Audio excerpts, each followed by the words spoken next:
Chinese Foreign Minister Wang Yi, speaking from Moscow after meetings with Russian President Vladimir Putin and Foreign Minister Sergey Lavrov, declared that the China-Russia partnership is an unbreakable friendship that threatens no one and will not yield to external interference. In remarks aimed at Western critics, Wang asserted that the relationship does not tolerate outside interference, pushing back against accusations he suggested lack foundation. The cooperation between China and Russia is never directed against any third party, nor is it subject to external interference. China-Russia relationship will not stand still, but will only become more and more extensive. China-Russia friendship is not only about the present, but also about the longer-term future. In an interview with RIA Novosti, Wang outlined the core of China-Russia ties: eternal friendship free of enmity, mutual respect, driving win-win cooperation, and a firm stance against alliances, confrontation, or targeting third parties.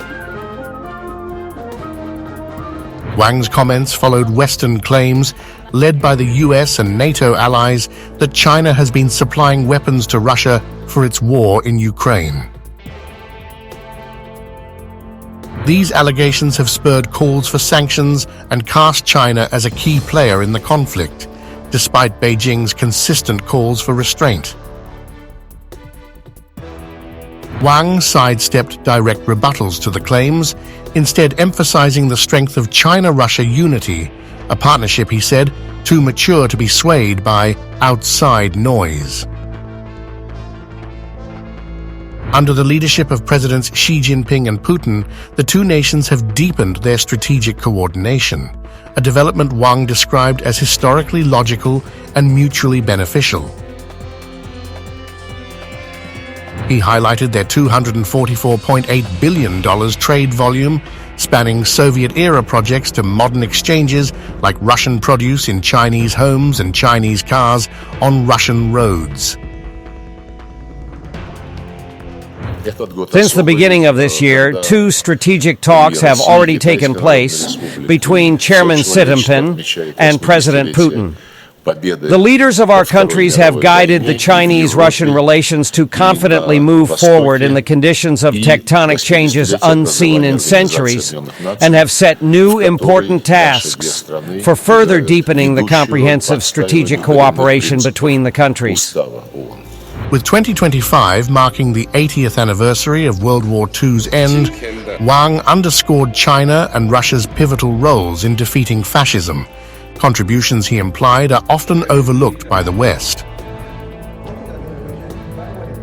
He credited their wartime alliance with helping establish the United Nations, laying the groundwork for today's bilateral ties. Wang urged a renewed commitment to the UN Charter and multilateralism, principles he suggested the West challenges with unilateral actions. Alongside Russia, China seeks to boost the global South's influence through platforms like BRICS, countering what Wang views as an outdated Western dominance. While Wang maintained that the China-Russia partnership targets no one, his tone signaled defiance. Western criticism won't weaken this bond. Plans to expand economic, energy, and tech ties, plus align the Belt and Road Initiative with the Eurasian Economic Union, point to a future of growing collaboration. As the West raises concerns over China-Russia ties, both nations are reinforcing a friendship they say benefits their peoples and the world.